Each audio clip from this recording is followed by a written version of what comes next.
1, la Bible déclare quelle est la parole de Dieu. Nous avons donné des points. 1 Timothée 3, le verset 16. Et nous avons continué en disant au point 2 que la Bible ne contient aucune erreur. C'est-à-dire que tous ceux qui ont écrit la Bible ont été poussés, guidés par Dieu lui-même. Alors, nous avons la dernière fois, par la grâce de Dieu, été instruits sur ces différents points avec certains sous-points. Et ce matin, nous allons continuer avec le point 3, qui est pourquoi devrais-je étudier la Bible et obéir ses enseignements. Pourquoi devrais-je? Je vous ai dit que chacun achète son cahier. Nous allons repartir dans les fondamentaux. Alléluia. Et vous comprendrez pourquoi. Vous comprendrez que celui qui n'a pas la parole de Dieu n'a rien. Au fait, il peut se leurrer, il peut se bluffer, mais il n'a vraiment rien fondamentalement. Voilà pourquoi il te faut avoir la parole de Dieu dans ton cœur, dans ta vie. Il te faut la vivre. Quelqu'un a-t-il sa parole de Dieu ce matin qui est la Bible? Est-ce que tu as un cahier avec un bic? Venez à l'église avec cahier et bic. Moi, je suis pasteur. Alléluia. I am pastor. Et you are what? People of God. People of God. C'est pas ça. Vous êtes le peuple de Dieu. Maintenant, on nous appelle comment encore? Ça, c'est nous tous. Le troupeau de Dieu. Donc, des hommes faisant partie de ça. Il y a d'autres versions, paraît-il, où les décrit mouton de Dieu. Dis à ton âme, mieux vaut être mouton de Dieu. Faut dire, mieux vaut être mouton de Dieu. Dis à ton âme, mieux vaut être mouton de Dieu qu'être prince de Satan. Qu'être prince de Satan. Amen.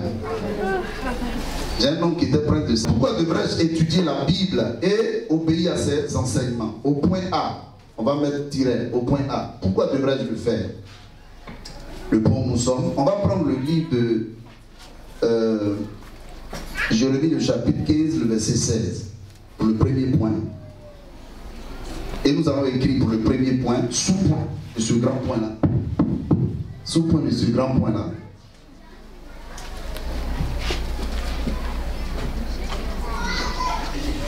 Sous-point de ce grand point. Pour la croissance spirituelle. Pour la croissance spirituelle. Pour la croissance spirituelle. Que quelqu'un dise, je dois croître spirituellement. Je dois croître spirituellement. Amen. Alors ce matin, ce que j'aimerais dire à chacun de nous, c'est que croître spirituellement veut dire grandir spirituellement. Ça veut dire que c'est lever spirituellement. Ça veut dire monter spirituellement. Je vais regarder sur les versets. Monter spirituellement, grandir spirituellement, c'est croître spirituellement. Un homme me dit Amen. Une femme me dit Amen. Amen. Alors, chers frères, ce que je vais vous dire ce matin, c'est qu'on ne croit pas spirituellement en priant beaucoup. Le fait d'avoir de longues heures de prière ne fait pas de nous des hommes et des femmes qui croissent spirituellement. C'est une vérité. Nous allons en revenir tout à l'heure. Le fait aussi de jeûner, parce que parlons de prière, si on ne connaît pas celui qu'on prie, on prie faux. Donc on prie qui alors? Donc le fait de prier, bon, je prie beaucoup. N'importe qui peut prier, je parlais de lui tout à l'heure, il prie beaucoup. Quand il rentre dans sa chambre, il fait des prières, des heures de prière. Vous allez parler de nos frères, hein, les bouddhistes, mais attends, quand ils se mettent devant leur chambre, leur lieu de prière, ils peuvent prier toute la nuit jusqu'au matin. Hein, il y en a d'autres encore, ils prient à chaque heure, il y a des heures précises dans la journée où ils prient. Se réveille très tôt pour prier. Donc le fait de prier longtemps ne garantit pas, ne peut même pas permettre à quelqu'un de croire spirituellement. Aussi, le fait de jeûner beaucoup, quelqu'un dit jeûne. Une année en Afrique du Sud, tous les sorciers de l'Afrique du Sud se sont coalisés, c'est-à-dire ils ont fait coalition pour faire un jeûne. Je crois pendant 40 jours. Vous savez pourquoi? Parce qu'ils voulaient attaquer les hommes de Dieu, les couples chrétiens. Ils voulaient attaquer les foyers. Parce que quoi? Pour avoir un homme, il faut avoir son foyer. Pour avoir une femme, il faut avoir son foyer. Voilà pourquoi le diable sera toujours là où on parlera d'union dans la prière, de concertation, d'accord. Lui n'aime pas cela, parce qu'il aime la désunion. Alors ils ont jeûné pendant près de 40 jours, rien que pour atteindre l'objectif. Mais peut-être qu'ils l'ont atteint dans la vie de certains. Alléluia. Donc le fait de jeûner longtemps ne garantit pas à quelqu'un qui m'entend ce matin de grandir, de croître spirituellement. Or nous parlons d'un point important qui est pour croître spirituellement, pour la croissance spirituelle, c'est de grandir. Donc jeûner. Et puis quoi d'autre encore? Il y a quelqu'un ici ce matin qui a donné son offrande et a dit, ça ne permet pas, ça ne garantit pas ta croissance spirituelle. Parce que ceux-mêmes qui donnent beaucoup, c'est qui? Tu les vois souvent dans les carrefours, ils ont déposé des gris-gris, des colas, soit ils mettent l'argent à côté. Quelqu'un dit il donne. Et ils ne grandissent pas spirituellement. En tout cas, selon notre côté, selon ce que nous disons, ça dit selon le Seigneur Jésus que nous prêchons. Dans le Seigneur, ils ne grandissent pas. Devant Dieu, ils ne grandissent pas spirituellement. Bien au contraire, ils deviennent encore plus petits. Alors, qu'est-ce qui garantit la croissance spirituelle d'un homme? On prend Jérémie le chapitre 15, verset 16. Ce qui garantit la croissance spirituelle d'une femme et d'un homme, ce n'est rien d'autre que. En Jérémie le chapitre 15, verset 16, il dit quoi? Jérémie 15, verset 16. Il dit, j'ai recueilli tes paroles et je les ai dévorées. Tes paroles ont fait la joie et l'allégresse dans mon cœur, car ton nom est invoqué sur ma vie. Alléluia. La seule chose qui peut faire grandir quelqu'un sur le plan spirituel, c'est la parole de Dieu. Dis à ton âme la parole de Dieu. Une prophétie ne te fera pas grandir spirituellement, je suis désolé. Souvent quand on dit à nos frères, bon, peut-être que souvent ils pensent que c'est trop dit, ou bien c'est peut-être être jaloux. Ok, il n'y a pas de problème. Sinon, voyance là. Quelqu'un dit voyance. Parce que les bénédictions évoluent maintenant, ce n'est plus au stade des prophètes, mais c'est voyant. Ils vont tout, ils voient tout. Vous voyez une chaîne de télévision MTV1, c'est ça? MTV1. C'est sur le bouquet canal là. Il y a des heures où ils font asseoir quelqu'un là sur le plateau en direct et puis mettre son numéro en bas. Il faut appeler du monde entier. On va te dire ton nom, tu t'appelles Sika. Récemment, tu as eu une affaire qui n'a pas bien abouti, après Dieu t'appelle, tout ça. Ils vont te détailler tout. C'est pas extraordinaire. Donc le fait d'avoir toutes les prophéties contenues dans la parole, dans ton livre là, ou dans ton calepin, ne fait pas de toi quelqu'un qui a grandi spirituellement. Puis, la plupart même de ceux qui sont douteux dans la foi, dans nos assemblées, sont ceux-là même qui ont entendu toutes les prophéties. C'est les personnes sur lesquelles Coca-Cola sera prophétisé. Il dit, tu connais tel homme, il a prophétisé sur ma vie. Tout le monde a prié pour eux. Mais quand tu les vois cependant, leur vie chrétienne n'évolue pas. Ça ne garantit pas ta croissance spirituelle. Le fait d'entendre toutes sortes de prophéties. Mais la seule chose qui garantit ta croissance spirituelle et qui te fait grandir, c'est la parole de Dieu. Quelqu'un me dit, la parole de Dieu. Et qu'est-ce que Jérémie dit de cette parole? Il dit, j'ai recueilli ta parole et je les ai dévorées. Il dit, j'ai recueilli cette parole et je les ai dévorées. Je ne sais pas où elle était, mais certainement elle était là comme cette parole qui est entre nos mains ce matin, qui est la parole de Dieu, qui est la Bible. Il a pris cette parole de Dieu et il a commencé à la dévorer. Et je suis allé pour chercher la définition de dévorer. Dévorer, c'est manger entièrement, sans rien laisser. Dévorer, c'est engloutir, manger avec boulonnement. G-O-U-L-U, accent circonflexe. Et puis, c'est-à-dire que gloutonnerie, quoi. Alors, Jérémie nous dit quoi? Cette parole-là, quand je l'ai prise, je ne l'ai pas mangée. Je ne l'ai pas dégustée. Je ne l'ai pas, comment on appelle ça, laté.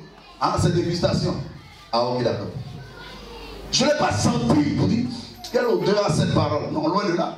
Il dit, je l'ai dévorée. Ça dit quoi? J'ai pris cette parole et je les ai mangées sans modération. Je n'ai pas calculé est-ce que la Genèse me concerne, est-ce que l'Apocalypse c'est pour moi, est-ce que Jean me concerne, est-ce que... Non, j'ai tout pris. Ça dit que je n'ai rien pris. Où j'ai dit à un moment donné, non, non, ça là, c'est des anciennes déclarations, ça ne me concerne pas. Non, non, ça c'est trop dur pour moi. Quelqu'un dit, Jérémie les a dévorées toutes. Quelqu'un dit, brebis les a dévorées toutes. On va aller aussi en Ézéchiel, le chapitre 3. Que dit Ézéchiel? Chapitre 3, le verset 1 à 3.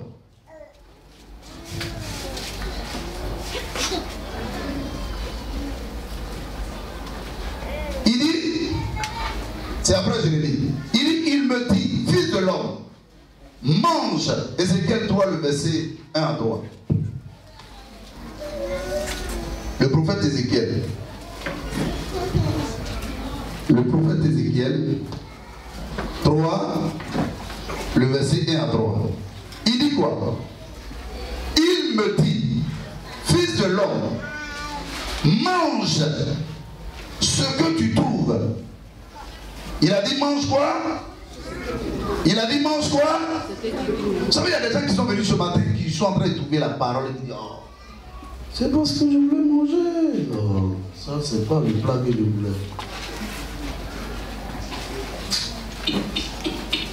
Et bien, c'est d'autres choses. Mon frère, il n'y a pas quelque chose de plus tonique là. Il n'y a pas de tonus quelque part là. Hein. Mais moi, je m'attendais à quelque chose de plus meilleur que ça. Qu'est-ce que la parole dit à Ézéchiel? Il dit ce que tu vas trouver là, que ce soit bon ou mauvais, il dit mange ce rouleur et va parler à la maison d'Israël. J'ouvris la bouche et qu'est-ce qu'il fait Ézéchiel à son tour? Il dit j'ouvris la bouche et il me fit manger ce rouleau. Il me dit fils de l'homme, nourris ton ventre et remplis tes entrailles de ce rouleau que je te donne. Je le mangeai et il fut dans ma bouche comment? Tout comme le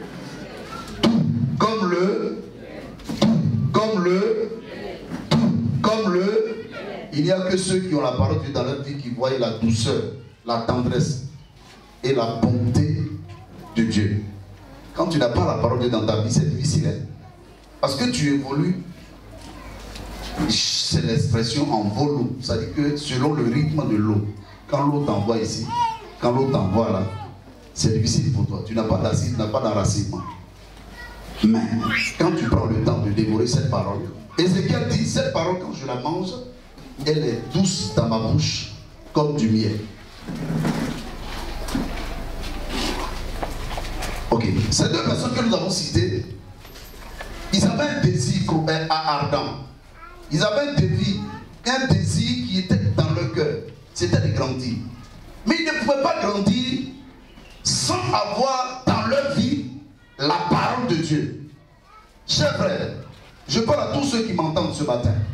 Si tu n'as pas de Bible, après Amen ce matin, va, achète-toi une Bible. Tu me diras que la Bible est chère. Je ne t'offrirai pas de Bible. Je ne t'offrirai pas de Bible. Ce n'est pas une ONG. Va et prends les 1000 francs que tu prends pour aller manger à Tchéquie. Demain matin, ce que tu vas prendre pour aller acheter rouge à lèvres, c'est 3000, ça fait 4000. Il faut prendre encore ce que tu prends pour acheter mèche, pour compléter. Tu peux t'acheter la Bible d'un bishop ou un archevêque. Et tu vas venir à l'église ce matin comme un archibishop le dimanche prochain. Tu viens avec ta grosse Bible. C'est pas cher. Ce que tu prends pour acheter pour mal, ça peut acheter au moins. En tout cas, les petits Bibles, ça peut acheter beaucoup. Maintenant, si c'est la grosse Bible que tu aimes, tu peux acheter la grosse Bible sans problème. Et quand tu viendras à l'église, on dira maman pasteur. Ça aussi bon, non? Il dit à Ézéchiel, mange ce que tu vas trouver. Ézéchiel trouve quoi? La parole de Dieu. Il dit, prends tout le rouleau, il engloutit. Jérémie dévore. Dis à ton voisin, toi tu fais quoi? Demande à ta voisine, que fais-tu? My friend, my sister, I speak English, you understand English. Habla. Habla espagnol. Je vous dis, bientôt je dois voyager, donc j'apprends un peu en tête. Je dois aller faire 6 jours quelque part, me reposer en Afrique centrale. C'est croissant, c'est croissant, c'est un cri de cœur qui est émis. Oh, en fait, tu vas venir ici un peu te reposer, voir un peu. Ça va te permettre, parce que ça fait plus de 10 ans que je ne suis pas sorti. Je suis pas invité par un homme de Dieu, mais je vais là-bas comme ça. Peut-être que j'ai fait cuire dans une église un dimanche, peut-être par la grâce de Dieu. Donc quand je vais venir, je parlerai comme les Congolais. Toi, tu fais 2 jours à Cocody, tu viens.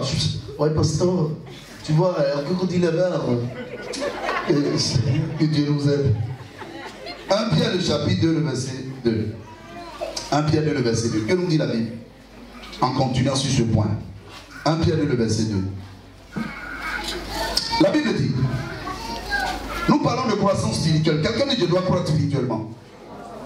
Tu dois croître spirituellement. Il va s'en dire que si tu ne crois pas spirituellement, ça veut dire que tu demeures un enfant. Dis-moi amen. Ça veut dire que celui qui ne croit pas, ça veut dire qu'il ne grandit pas spirituellement. Qu'est-ce qu'il demeure? Il demeure un enfant. Tu t'imagines un grand frère qui n'a pas grandi dans la famille. Quand tout le monde va, les petits frères vieillissent. Ils ont de la maturité quand on vient toujours. Ah, c'est notre petit grand frère. Lui-même à un moment, on va t'appeler grand frère. Vous dites c'est votre petit frère. Il y a des grands frères qui aiment ça, il ne veut pas vieillir. Ça veut dire que celui qui ne croit pas, ça veut dire qu'il ne grandit pas spirituellement, il demeure petit. Oh, à la base, quand nous avons donné notre vie au Seigneur, nous étions des enfants. Alléluia. Et un enfant doit grandir.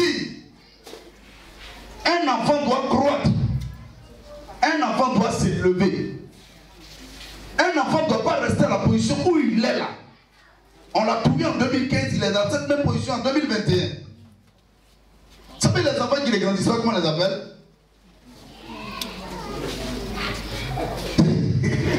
Ça y est, il ne grandit pas, vu la réaction des vieux là. C'était quoi? Ok. Alors, je veux dire à quelqu'un ce matin, voilà ce que 1 Pierre le chapitre 2, le verset 2 nous dit. Il dit, désirez comme des enfants nouveau-nés, le lait spirituel est pur. En fait, ça dépend aussi de la qualité de la nourriture. Vous savez, pour que quelqu'un grandisse, il y a ce qu'il faut manger pour grandir. Maintenant, toi, quand tu ne grandis pas, quand tu constates le manque de croissance dans ta vie chrétienne, est-ce que tu ne dois pas poser la question de savoir quelle est la qualité de la nourriture que je dévore? Est-ce qu'elle est bonne? Il y a des bénis spirituels ce matin. Vous savez, le béni, c'est une maladie liée à la malnutrition. Quelqu'un qui est mal nourri a le béni spirituel. Ça veut dire que si tu attends de quelqu'un qui est très mal nourri, qui grandisse, tu viendras l'année prochaine, tu seras au même stade. Ne sois pas étonné. Vous voyez, nous allons parler à des enfants spirituels ce matin. Alléluia. Nous allons nous comprendre avec certains fils et filles spirituels ce matin. Tu vois, il y a des gens ici qui sont tes fils spirituels sans que tu le saches. Il y a des gens ici qui sont des bébés spirituels sans que tu ne le saches. En fait, c'est leur posture qui est impressionnante. C'est leur corpulence là qui t'impressionne. Sinon, dans le fond, c'est des bébés qui ont besoin d'aide. Quelqu'un m'entend? Parce que tu t'imagines un enfant qui a été mal nourri. Selon le point que nous allons toucher maintenant, le verset que nous allons toucher. Ça veut dire que qui ne mangeait pas la nourriture, ça veut dire que le lait, mais qui est pur, mais qui mange le lait qui est pur, il va sentir que la nourriture qu'il mange n'a pas de vitamine, n'a pas de croissance. Comment peut-il grandir? Donc il peut arriver que tu fasses des années avec ce frère, avec cette soeur, et que tu constates que ce frère et cette soeur n'a pas grandi, n'a pas évolué. Donc moi. Pourquoi? Parce que ces réactions sont en opposition totale avec la parole de Dieu. Quelqu'un a rendu le témoignage tout à l'heure de lui. J'étais malade de mon cœur parce que mon cœur était malade. Alors, le vendredi, je suis passé, je priais le Seigneur et le Seigneur me... Elle a eu le courage de dire, ça malade. Mais toi, quand on parle de maladie, tu parles de... Moi, je ne suis pas malade. La seule maladie que j'ai, c'est l'argent. Je n'ai pas l'argent. Dis à ton voisin, celui dont le cœur n'est pas bon est malade. Est-ce qu'on peut confier quelque chose d'important à quelqu'un qui est malade? Regardez même dans nos États. Il est dit souvent que pour être responsable à certains niveaux, on demande ton bilan de santé. Non pas qui est fait avec toi, ton médecin à toi, parce qu'il peut falsifier le bilan. mais qui est fait avec des médecins qui ont été présélectionnés. Donc tu vas les voir et puis ils vont faire ton bilan de santé. C'est trop facile. Là. Moi j'allais voir mon médecin, il dit il faut mon bilan. Tu sais de quoi je parle. Tu auras ta part. Et il a dit mais il y a un argent. Je ne sais pas de quoi les gens parlent. Mais quand on va aller chez l'autre médecin qui a été choisi, de façon sincère, il a été bien choisi. Quand il fait le bilan, il dit mais ce Naya que vous voyez là, en réalité, Naya ne fait pas son âge. Naya que vous voyez qui a 43 ans, 8, ou bien qui a 53 ans, en réalité il ne fait pas son âge. Il est victime d'une maladie qui l'empêche de croître. Parce que la nourriture qu'il mange est en contradiction, en opposition avec sa croissance normale. Donc si vous voulez aider Naya, ne lui donnez pas ce poste-là. Nourrissez-le de la bonne nourriture. Et en ce moment-là, Naya sera guéri. Et puis il pourra occuper autre poste que ce que vous voulez lui confier. La Bible dit quoi? Il dit manger, c'est-à-dire soyez comme des enfants qui désirent le lait spirituel pur, afin que par lui vous croissiez.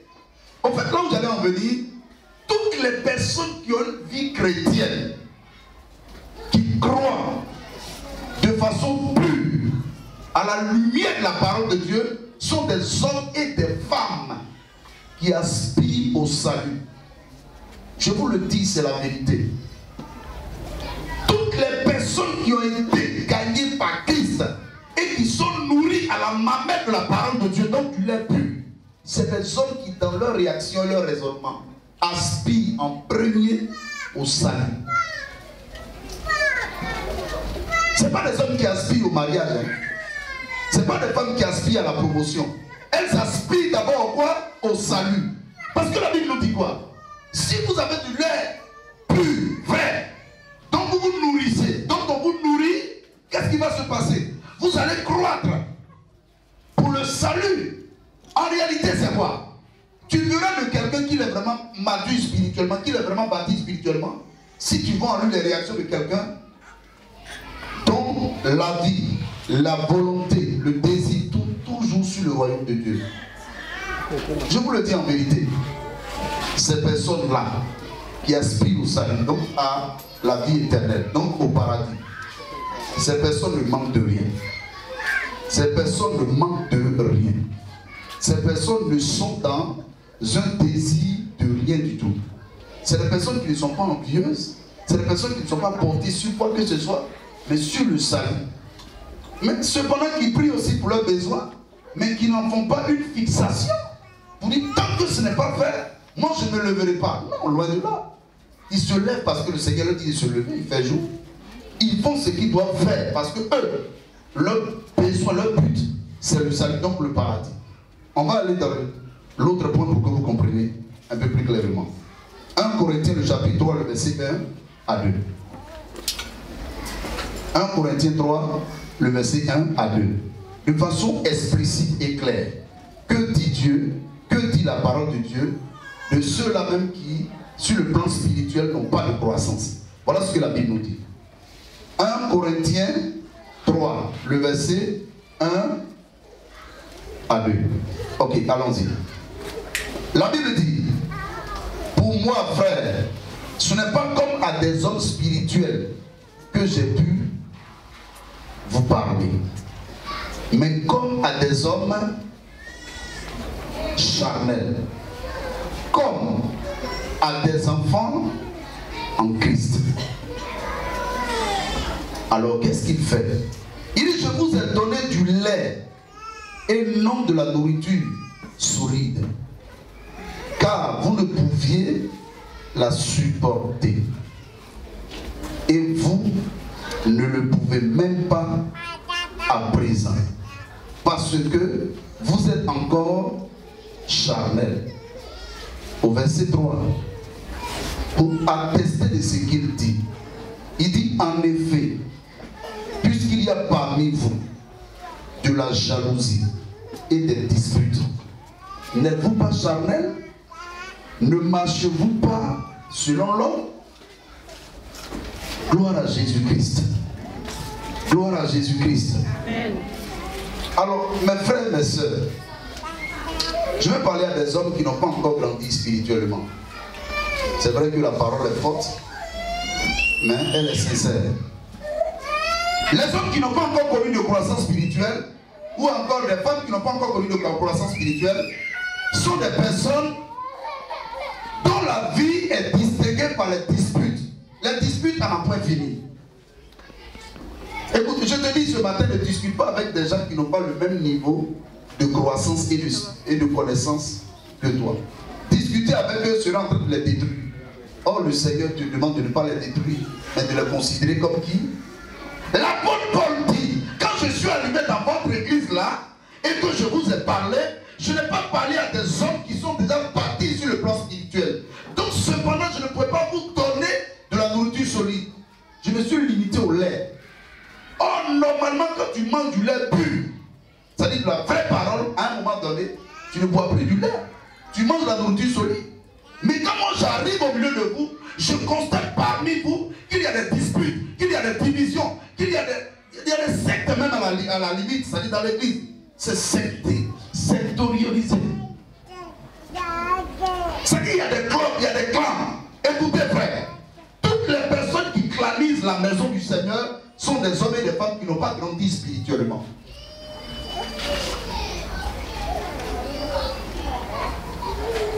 Ça veut dire que c'est des hommes qui, à la limite, n'ont pas la parole de Dieu dans leur main, c'est-à-dire la Bible, et qui ne la méditent pas. C'est des hommes qui peuvent venir à l'église tous les jours, mais n'ont rien de spirituel, sont au stade charnel. C'est des hommes qui, au moindre faux pas d'un frère, d'une soeur, ne cherchent pas à comprendre. C'est des hommes, par exemple, avec lesquels tu peux être, ou bien vous pouvez être, en train de parler avec un autre frère, vous riez, et ils disent que c'est de moi vous parlez. Parce qu'ils ne sont pas grands spirituellement. C'est des personnes, par exemple, qui peuvent c'est-à-dire que manifester en étant record un comportement animal, ce qu'on leur reconnaît, ils ne changent pas. C'est des personnes qui aiment les disputes et les palabres. Eux, ils s'en fichent qu'on soit chrétien ou pas. On est devant les païens, ce n'est pas leur problème. Eux, ils règlent ce qu'ils veulent régler maintenant la main. L'apôtre Paul dit, quand j'arrive dans votre assemblée, ce que je constate, c'est que vous êtes encore au stade charnel de votre vie. Écoutez-moi frère, les hommes charnels ce matin qui m'entendent sont des hommes qui ne grandissent pas et qui ne croissent pas spirituellement. Il faut quitter le stade charnel et atteindre le stade spirituel. Dis au Seigneur, je désire grandir spirituellement. Je désire croître spirituellement. Il dit toutes les personnes charnelles dans l'assemblée de Dieu, dans le peuple de Dieu, sont des personnes qui n'ont pas dans leur vie été nourries de la nourriture solide. Donc ce que je veux te dire ce matin, si tu es devant un frère à qui il est difficile de donner la nourriture solide, mais qui veut le lait, il faut le prendre comme il est. Si tu ne veux pas le paix, prends-le comme il est. Prends-la comme elle est. Tu n'es pas bête, tu es bien au contraire intelligent. Regarde ton papa. Quand tu étais petit, on t'a raconté tes caprices, non? Qu'est-ce qui s'est passé? Quand tu cassais la télévision, quand tu cassais la boule parce que tu t'es fâché, est-ce que ton papa t'a envoyé la maca? Est-ce qu'il t'a coupé le bras? Est-ce qu'il t'a coupé le pied? Tout simplement parce que s'il le fait, il le fait dans la vie d'un enfant qui ne comprend même pas ce qu'il fait. Donc il le laisse comme ça. Il y a des frères que, à partir d'aujourd'hui, il faut laisser comme ça. Il faut comprendre qu'ils n'ont pas grandi spirituellement. Et ce que tu vas faire, c'est de prier pour eux. L'apôtre Paul les a vus et puis il a dit, ben, j'ai parlé à des hommes qui ne sont pas spirituels, mais des hommes charnels, dont le niveau de foi n'a pas évolué depuis toutes ces années. Donc c'est des hommes qu'il faut prendre comme ça, comme un père avec son enfant, comme une mère avec son enfant, comme un grand frère avec son petit frère. Il les prend comme ça. Sauf que dans les assemblées, il y a des frères qui veulent toujours avoir raison. Hein. Vous allez beau parler, ils ont toujours raison. Il faut lui donner sa raison. Dis Amen. Amen. Il y a des femmes qui aiment toujours avoir raison. Il faut lui donner sa raison. Peut-être même dans les réunions de femmes, elle, ce qu'elle dit là, elle veut que ça soit appliqué. Utilisez la sagesse et reprenez-la. Et comprenez-la. Il y a des gens, par exemple, qui ont vu des choses dans certaines églises qu'ils veulent par exemple transposer dans leur assemblée. J'ai vu quelque chose qui marche bien là-bas, on va le faire ici. Je prends le cas par exemple. Il est dans la jeunesse et puis il dit bon, président, on va faire quelque chose. On va organiser une rencontre des célibataires. Et le président dit, c'est quoi ça là? Il dit non, mais j'ai vu ça dans notre église. Vous êtes plus spirituel que quoi. C'est pas parce qu'on est un grand nom qu'on est spirituel, hein. Ah ouais, mais c'est parce que j'ai un grand nom, j'ai une poche qui dépasse toute la chaise. Et je suis spirituel. On peut même dans une grande assemblée occuper de grandes responsabilités et puis ne pas être spirituel et raisonner exactement comme un homme charnel. Non, j'ai vu ça dans une assemblée, on organise la rencontre des célibataires. De vous avoir ce matin, imaginez-moi sur l'instant qu'on organise ici dans cette assemblée la rencontre des célibataires de 22h à 3h du matin. L'hôtel qui peut parler va témoigner, Prestige va témoigner. Il y a quel autre hôtel encore dans le quartier? Même les couloirs témoigneront. Et la seule comme vous avez des célibataires, on a fini tout à l'heure la rencontre. Je vais te parler. Regardez, toutes ces assemblées dans lesquelles on ferait cela, on le ferait. Et interrogez-vous, renseignez-vous. La sanctification n'y est pas. Pourquoi? Parce qu'on dit que c'est le modélisme, c'est la vie citadine. Est-ce que la citadinité, la modernité peut enlever Dieu de sa parole? Il le savait, c'est lui qui a tout créé. Il savait que c'est les choses qui arriveraient. Mais pour autant qu'on doit le détacher de sa parole, ce n'est pas possible. Voilà pourquoi s'il arrivait que tu rencontrerais un tel frère qui te dirait, mon frère, on n'a qu'à proposer au niveau de l'église une rencontre des célibataires. Comprends-le, aide-le. Dis à ton frère, aide-le. Parce qu'il est tellement charmant. Il dit, je te cherche de tout mon cœur. Ne me laisse pas égarer loin de tes commandements. Je sais ta parole dans mon cœur afin de ne pas pécher contre toi. Cher frère, chère soeur, si tu constates dans ta vie ce matin que tu tombes aujourd'hui, demain tu te relèves, et tu tombes après demain tu te relèves, c'est parce que quelque part la parole de Dieu n'est pas au niveau où elle doit être dans ta vie. Amen. Il dit, je sais ta parole dans mon cœur afin de ne pas pécher contre toi. C'est cette parole, tu commences à te servir d'elle, à faire d'elle ton marche-pied, ton bouclier, ton appui. Si tu commences à le faire, cher frère, quand on te dira, viens, allons pécher, tu diras non, je n'y viendrai pas, je n'y partirai pas. Pourquoi? Parce que c'est anathème, c'est en opposition avec la parole de Dieu.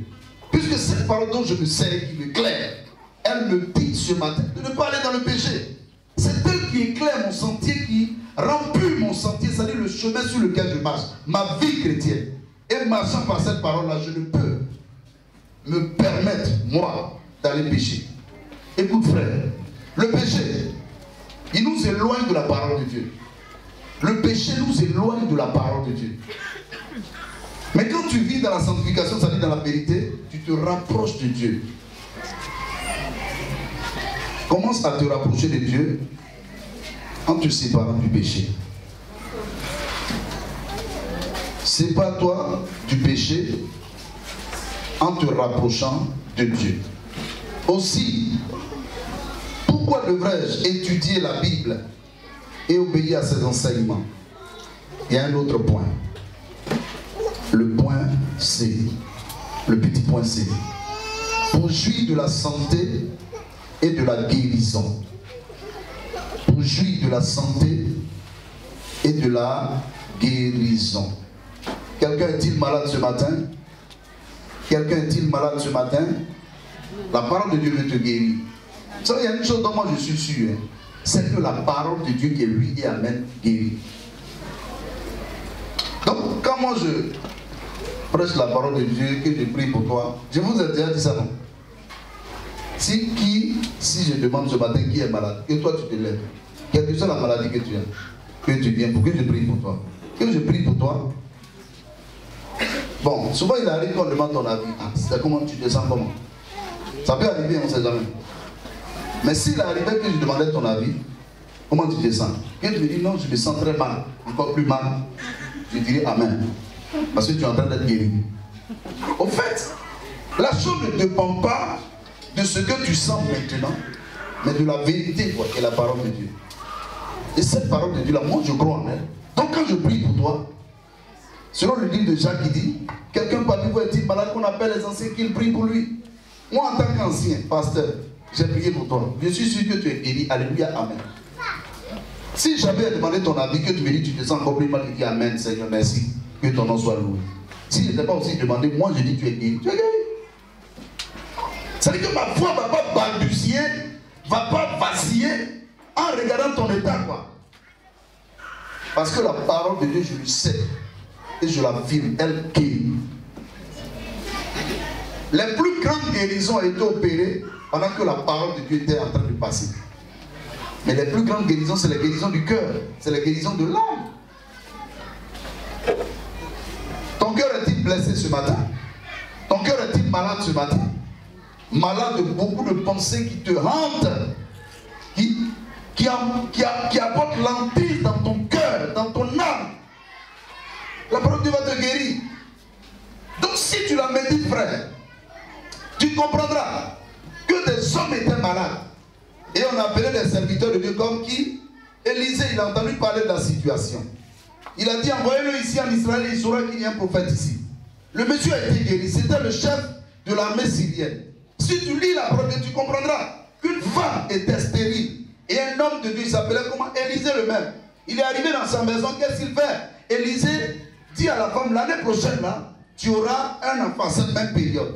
Si tu lis la parole, tu comprendras que Élie, son maître avant, lorsqu'il y a eu la famine, Dieu l'a mené à aller chez une femme appelée la veuve de Sarepta. Quand il arrive là-bas, il dit à la veuve, l'huile, la farine, la nourriture ne manquera pas dans ta maison jusqu'à ce que ton Dieu envoie la pluie dans ton pays. C'est la parole de Dieu qui le fait. Mais quand toi tu ne lis pas ça, tu veux qu'on te dise quoi? On te dit les bonnes nouvelles. Tu l'as dit. Tu avais dit. Quand j'ai arrivé ce matin, si tu veux ça là, c'est ce que tu veux, on va te servir ça. Ça ne fera rien. Au-delà de ce qu'on te dit, prends la parole, médite-la. Seigneur, parle-moi. Si tu lis la parole de Dieu, tu comprendras qu'un homme était un centenier. Son fils, sa fille était malade, c'est ça? Corneille, sa fille était malade. C'est ça, non? Son serviteur était malade. Maintenant, le centenier, il y a quelqu'un dont la fille était malade. Jairus. Sa fille était malade. Il fait appel à Jésus. Qu'est-ce que Jésus fait? Il va. Sa fille qui était presque morte dans certaines versions de l'évangile, on dit qu'il a ramené la fille à la vie. Alléluia. Qu'est-ce que la parole de Dieu ne peut pas faire? Alors la Bible nous dit, concernant la guérison qu'elle apporte, en Exode le chapitre 15, le verset 26. On va rapidement. Exode 15, le verset 26.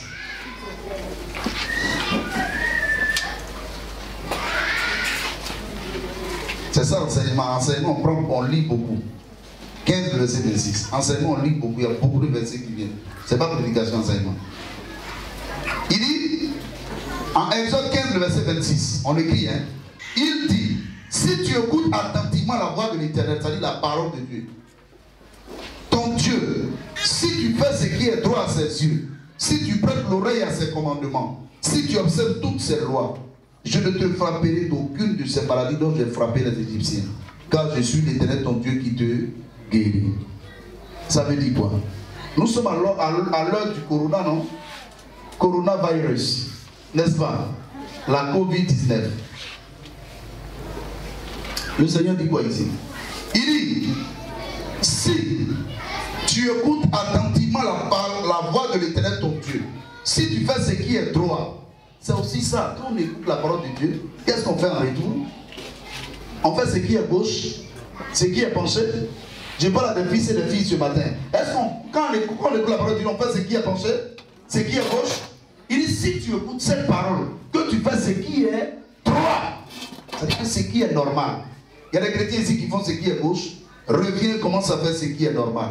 Il dit, si tu prêtes l'oreille à ses commandements, ça dit quoi? Tu es là-bas. Ah, donc ça, c'est pas bon. Ah, d'accord, j'ai compris. Si tu prêtes l'oreille attentive au commandement de Dieu, il dit quoi par la suite? Il dit, si tu observes toutes ces lois, je ne te frapperai d'aucune des maladies dont j'ai frappé les Égyptiens. Vous savez les Égyptiens qui c'est? C'est le monde dans lequel nous sommes. Le Seigneur nous dit, s'il arrivait qu'on appliquait à la lettre sa parole, qu'on vivait selon elle, quand les Égyptiens, c'est-à-dire le monde dans lequel nous sommes, parlera de maladie, de contamination, de contagion, nous on sera épargnés. Il a aussi dit en Psaume 91, ça veut dire que quand tu as la parole de Dieu, tu es guéri de la maladie et tu es protégé aussi de la maladie. Est-ce que tu peux me dire amen ce matin? Quand tu as la parole de Dieu, même s'il arrivait que tu manges une nourriture qui a été empoisonnée, quelqu'un dit poison. Il a dit quoi dans sa parole? En Marc le chapitre 16, le verset 15 à 16 je crois, 16, 17 je crois. Il dit, voici les miracles qui accompagneront ceux qui auront en mon nom. Ils chasseront les démons, ils guériront les malades. Et s'il arrivait que Nayam Wogo Marie David que je suis se retrouve dans un endroit où des gens animés de mauvaises pensées mettent du poison dans sa nourriture, c'est-à-dire s'il mange quelques breuvages mortels. Breuvage mortel c'est quoi? C'est quoi? C'est quoi? C'est-à-dire que le fait d'avoir la parole dans ta vie, ça te protège même de l'empoisonnement.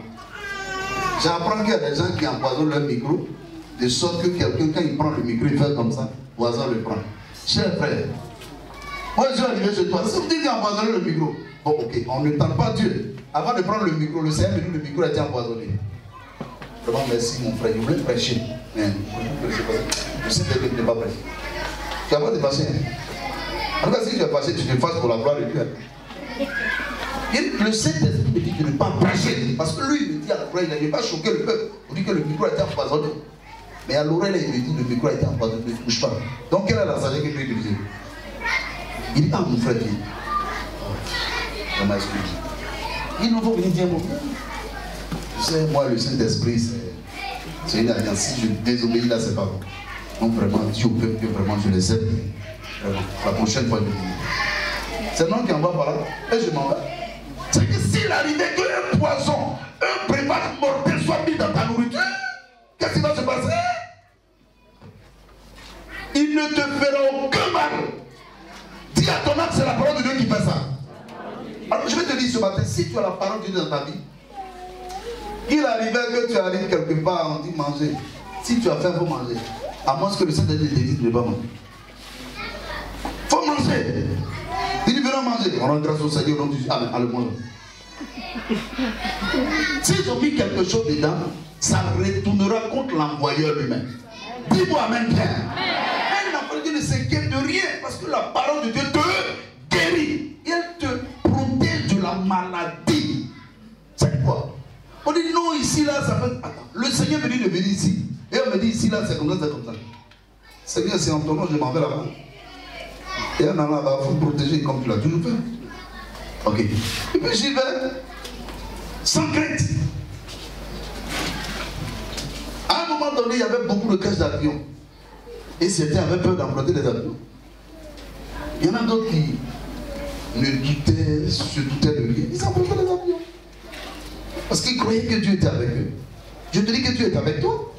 S'il arrivait que tu te retrouves quelque part, malade, sous l'emprise de la maladie, la parole de Dieu que tu as dans ta main, qui est la Bible, elle te guérira de cette maladie.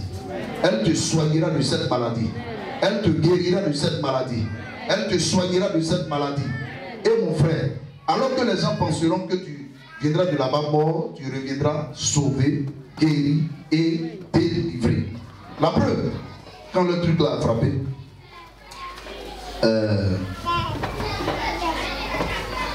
souvent dans l'actualité, vous entendez, on dit, lui, il n'a pas cru en ça, et puis il en est mort. Bon, moi je ne connais pas l'alliance des hommes avec le Seigneur. Mais vous savez, comment je sais que Dieu va me protéger? Je ne dis pas aux gens que tu me protèges, mettez de toute façon, je m'en fous. Non, là tu es en train de tenter Dieu. C'est dans le silence, dans le calme que Dieu fait ta bataille. Tu es assis là. Avec le Corona là, il y a des présidents chrétiens, par exemple, dans le monde qui disent on ne le fera pas. Mais c'est un complot international. C'est un complot pour dire organisé sur le plan mondial. Donc quand toi tu es seul, que tu le clames haut et fort, qu'on ne fera pas ceci ou cela, qu'est-ce qu'ils vont faire? Ils ont tous des espions. Ils vont venir t'injecter quelque chose. Alors pourquoi ils sont en train de vacciner? Ça dépend des avis. Si ce n'est pas obligatoire, vas-y, ne vas-y pas. Ça c'est personnel. Mais que tu n'arrives pas au bureau pour dire, moi je peux vacciner, puis je ne veux pas Corona. Tu seras le premier à avoir Corona. Et tu en courras même. Parce qu'on ne tente pas Dieu. Ce que tu sais que Dieu va faire, tu ne parles pas haut et fort. C'est dans le silence que tu agis. Quelqu'un m'entend? Ça veut dire quoi? Si une maladie arrivait à frapper la région, le pays dans lequel tu te trouves, tu sais que ton Dieu va te protéger. Donc prie le Seigneur pour les autres qui sont là, qui n'ont pas de protection divine. Sinon toi, tu sais que ton Dieu est avec toi. Et David le dit, je vais le lire rapidement, on va terminer. En Psaume, le chapitre 107, le verset 20. On dit, il envoya sa parole. Et cette parole les guérit. Et les fit échapper de la force. Il envoya sa parole. Et elle les guérit. Et les fit échapper du cercueil ou du tombeau. Aie la parole de Dieu dans ton cœur et qu'elle te fasse échapper de tous ces cercueils spirituels et physiques qui ont été préparés contre toi au nom de Jésus-Christ. Au nom puissant de Jésus-Christ. Aie la parole de Dieu dans ton cœur. Non seulement qu'elle te guérisse, mais s'il y avait des tombeaux qui avaient été creusés et qu'on disait en 2021, voilà la tombe. Et il y a un passé d'année qui est là. Allez lui dire à Abidjan là-bas. Et sa tombe est là. Que Dieu te fasse échapper de cette tombe. Que lui qui a creusé la tombe, ou même qui a été l'instigateur de la fouille de la tombe là, qu'il soit lui-même mis dans cette tombe au nom de Jésus-Christ. Écoutez frère, c'est des choses qui n'arrivent pas aux païens. Ça arrive seulement aux enfants de Dieu. Les païens qu'on creuse comme pour eux, on les met effectivement dedans. Vous avez entendu ça? Le nom on dit on va le tuer.